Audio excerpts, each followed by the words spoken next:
بكتاب الله والسنن التي أتت عن رسول الله تنجو وتربح. Said ibn Yarbu' al-Makhzumi thot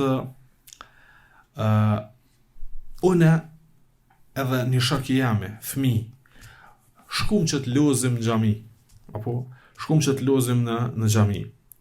Dhe e pam një plak shumë të bukur, fjet nën kokën e tij kishte dy tulla.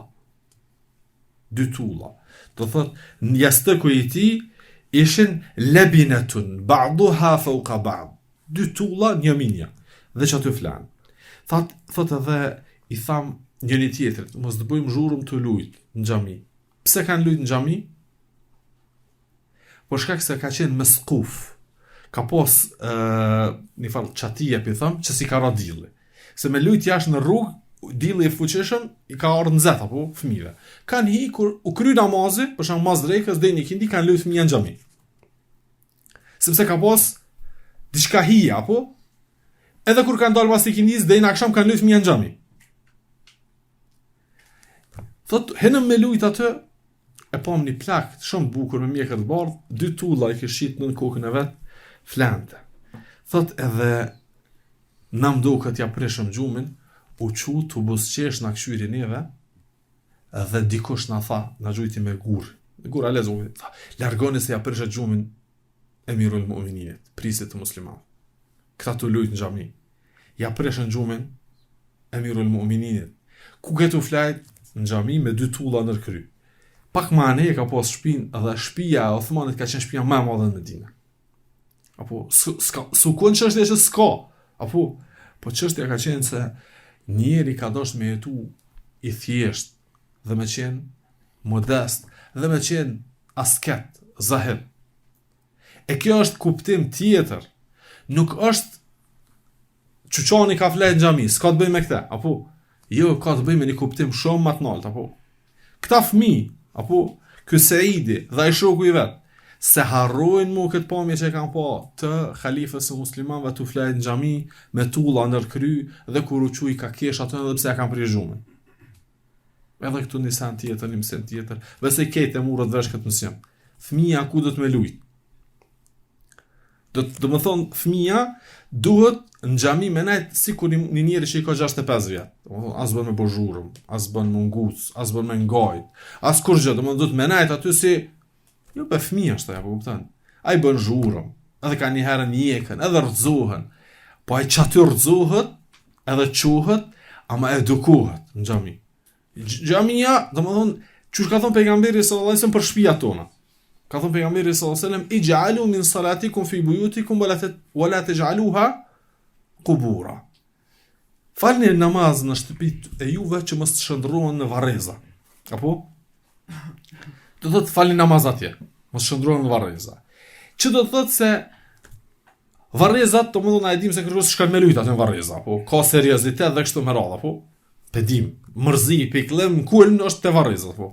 Dikush e ka keq kuptuar duket. Xhamit po do me nai shndrosin në varreza. Do të thotë nuk ka zhurmë, nuk ka kurvar aktiviteti, do të më nai u kryet namazi, vjen mshël derën nale dritat.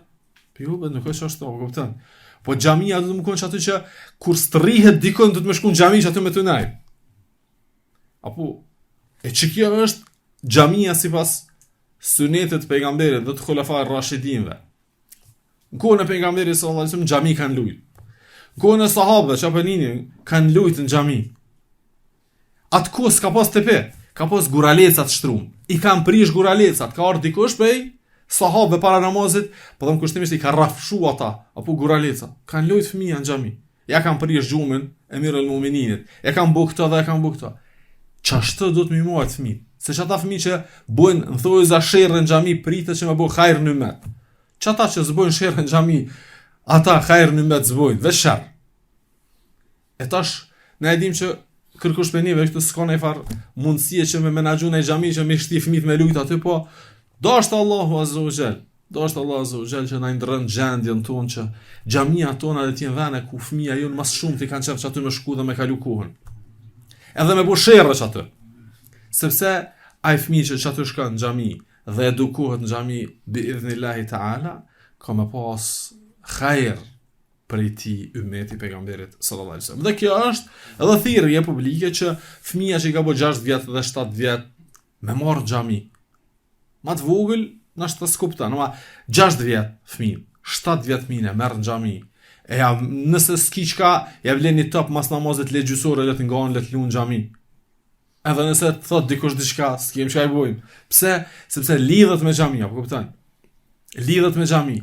E jona është qysh mja u hjeshu njerëzve, mi përu njerëz në xhami. E jo qysh mi përzon për xhamis. Apo? Jo mi përzon për xhamis. Këshore fëmija në kohën e Othmanit radhiyallahu anhu, në xhami kanë shku me lujt, ja kanë prish gjumin atij. Çatën çat xhami, Othmani çata delegacione që u përmendëm. Çato delegacione që ato i ka prit, këta fëmija kanë lut këtë anën tjetër, se që kjo është edukohet plaku edhe fëmijat në njëjtën kohë.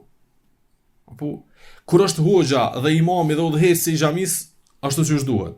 Me dersën dhe këshillën që e edukon atë plakun që i ka 70 vjet, edhe atë tjetrin që i ka 50, po atë fëmijën që i ka 6 vjet. Se që ato është procesi edukimit. Secili përfiton ato që i nevojitet. Por nëse s'ka xhami sipas çësaj metode, sipas sunetit, që kjo është xhami sipas sunetit, apo? Që kjo xhami sipas sunetit. Nëse s'ka kësaj xhamish, po mos të presim gjeneratët që kanë me praktiku sunetin kur na nuk pjevëm atë në qasjen as në xhamit e Allah të zogjen me qenë të lirë.